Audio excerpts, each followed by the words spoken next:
Bismillahirrahmanirrahim. Assalamu alaikum. Today our story Hazrat Abu Zar Ghaffari Raziyallahu Ta'ala converted to Islam. Hazrat Abu Zar Ghaffari Raziyallahu Ta'ala anhu is very famous among the Sahaba for his piety and knowledge.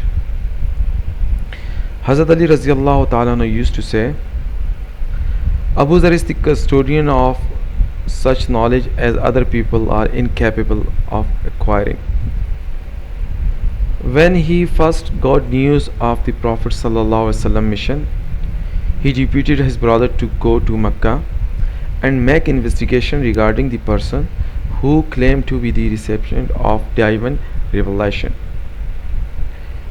His brother returned after necessary inquiries and informed him that he found Muhammad ﷺ to be a man of good habits and excellent conduct, and that his wonderful revelation were neither poetry nor soothsaying. This report did not satisfy him, and he decided to set out for Mecca and find out the fact for himself.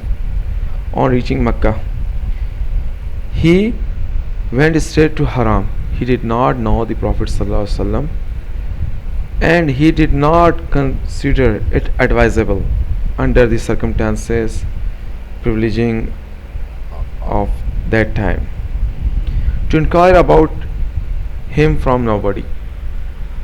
When it became dark, Hazrat Ali Raziyallahu Ta'ala noticed him, and seeing him a stranger, could not ignore him, as hospitality and care for the travelers, the poor and the strangers were the Sahaba's second nature. He therefore took him to his place.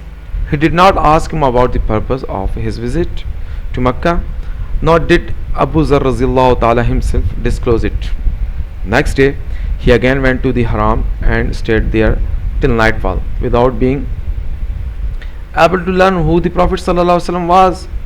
In fact, everybody knew that the Prophet ﷺ and his companion were being persecuted in Mecca, and Abu Zar Raziyallahu Ta'ala might having had misgiving about the result of his conquest for the Prophet ﷺ.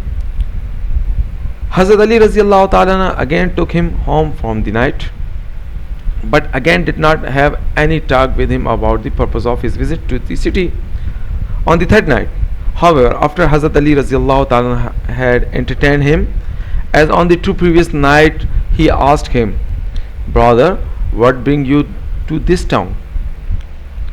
Before replying, Hazrat Abu Zar Raziyallahu Ta'ala took an undertaking from Hazrat Ali Raziyallahu Ta'ala anhu that he would speak the truth, and then he inquired from him about Muhammad sallallahu alaihi wasallam. Hazrat Ali Raziyallahu Ta'ala anhu replied, "He is verily the Prophet of Allah. You accompany me tomorrow, and I shall take you to him. But you have to be very careful, lest people come to know of your association with me, and you get into trouble. When on our way I apprehend some trouble, I shall get aside pretending some necessity or adjusting my shoes, and you will proceed ahead without stopping, so that the people may not connect us." The next day, he followed Hazrat Ali Raziyallahu Ta'ala, who took him before the Prophet Sallallahu Alaihi Wasallam.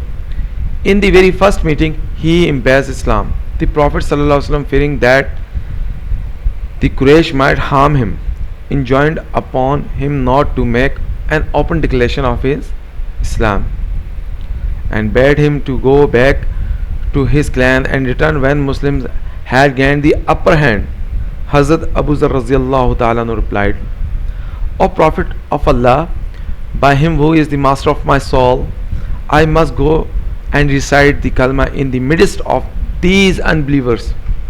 True to his words, he went straight to the Haram, and right in the midst of the crowd and at the pitch of his voice, recite Shahada with Ashhadu Allah ilaha illallah wa ashhadu anna Muhammadur Rasulullah. I bear witness that there is no God save Allah, and I bear witness that the Muhammad sallallahu alaihi wasallam is the Prophet of Allah.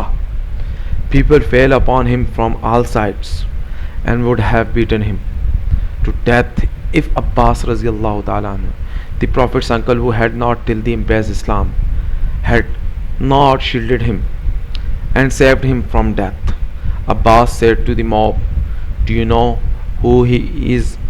He belonged to the Ghaffar clan, who lives on the way of our caravans to Syria. If he is killed, they will waylay us, and we shall not be able to trade with that country." This appealed to their prudence, and they left him alone. The next day, Hazrat Abu Zar Ghafari Raziallahu Ta'ala repeated his previous confession of Iman and would have surely been beaten to death by the crowd had not Abbas intervened once again and saved him for the second time. The action of Hazrat Abu Zar Raziallahu Ta'ala anhu was due to his extraordinary zeal for proclaiming kalma among the disbelievers, and the provision by the Prophet ﷺ was due to the soft corner in his heart for Hazrat Abu Zar Raziallahu Ta'ala, lest he be put to hardship that might prove too much for him. There is not the least shadow of disobedience in this episode, since the Prophet ﷺ himself was undergoing all sorts of hardships in spreading the message of Islam. Abu Zar Raziallahu Ta'ala also thought it fit to follow his example rather than to avail of his permission to avoid danger. It was this spirit of Sahaba that took them to the heights of material and spiritual progress. When a person once recited the Kalma and entered to the fold of Islam, no power of earth could turn him. Dear friends, these are our Sahabas. If you like my stories, if you like Sahaba's stories, please share it and like it, and also subscribe my channel. Assalamu alaikum.